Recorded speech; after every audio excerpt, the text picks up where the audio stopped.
Hi guys, my name is Citlally DeIta, and I'm going to be talking to you guys about my service learning experience and how I was able to make connections to the coursework.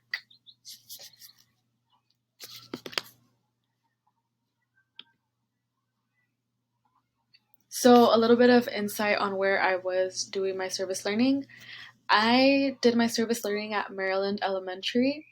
They have a reading program that is very similar to like Everyone a Reader at other schools. All of my meetings with the children were virtual through Zoom. I met with two students each session, and all of the kids that I did work with were first graders. So, for theories, I want to start off with brain development and literacy. At their age, their brain is still very malleable. They can still learn other languages. And I'm mentioning this because a lot of the kids, their primary language was not English, it's Spanish. So the neuroplasticity of their brain is still there and it's working in order for them to learn to recognize stimuli in another language through firsthand experience. And I want to talk a little bit about literacy because, as we know, literacy is reading, writing, speaking, and listening. And all of those aspects that make up literacy are things that they're putting into practice while we have our time together through Zoom when they're reading books to me. Because they are practicing their reading, they're looking at the writing. We don't really do much writing in the program, but they're also speaking and they're practicing their English with me and listening to me when I correct them on some words that they can't pronounce properly. So, yeah. For the next connection that I want to talk about is problem solving. Like I mentioned before, a lot of the kids um, at home, they have a different primary language, right? So when they're learning to read in English and they're going up those levels, sometimes they do come across words that they don't know, that they can't pronounce, and then they need a little help with. And I have seen them be able to identify the problem and say, "Hey, Miss Lally, I don't know this word, or I don't know how to say it." And when they identify the problem, I've seen them be really resilient and try to sound it out with from what they already know. And they work on it and they take their time, and I allow them to take their time until they finally look at me and say, "Can you help me?" And then I give them the help.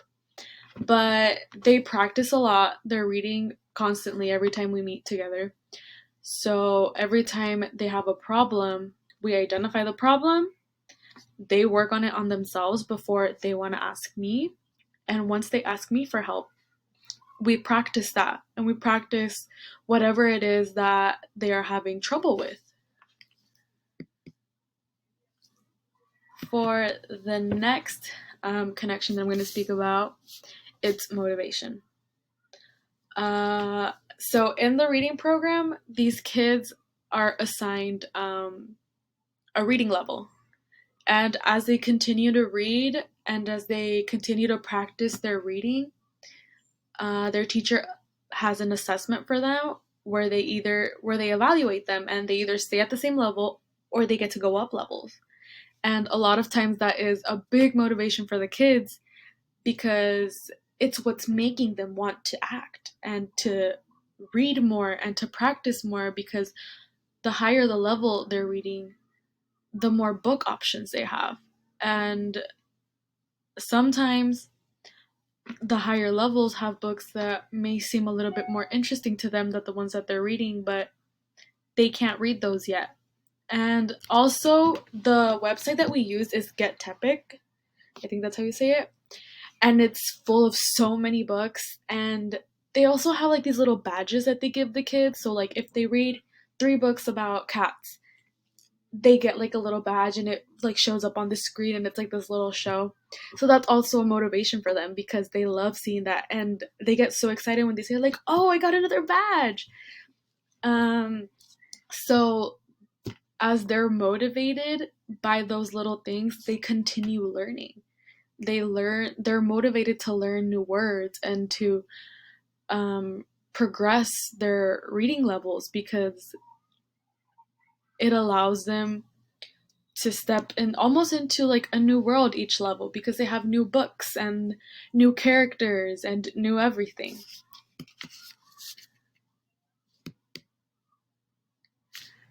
How does this connect to my life? This service learning experience has allowed me to make a lot of connections with the coursework of the class and also with some things that I hope to do in the future. It's helped me create definitely a better understanding of the brain development, the development of literacy within children, and I had the chance to make connections to the theories we spoke about in class, such as sociocultural theory, because children learn from their environment. They learn from what they're exposed to from the people that are in their environment.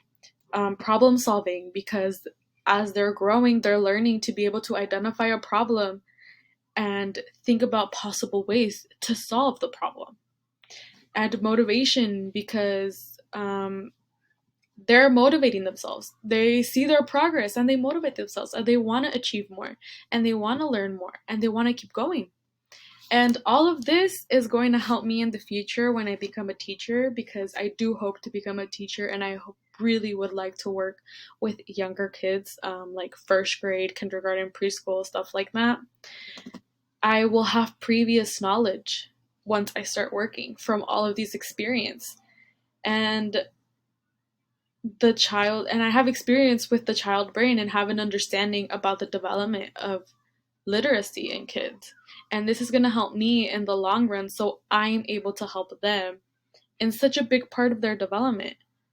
It's helping me learn about them so that when I get to the point that I can be a teacher, I understand the process of development, some theories of development, and also possible ways that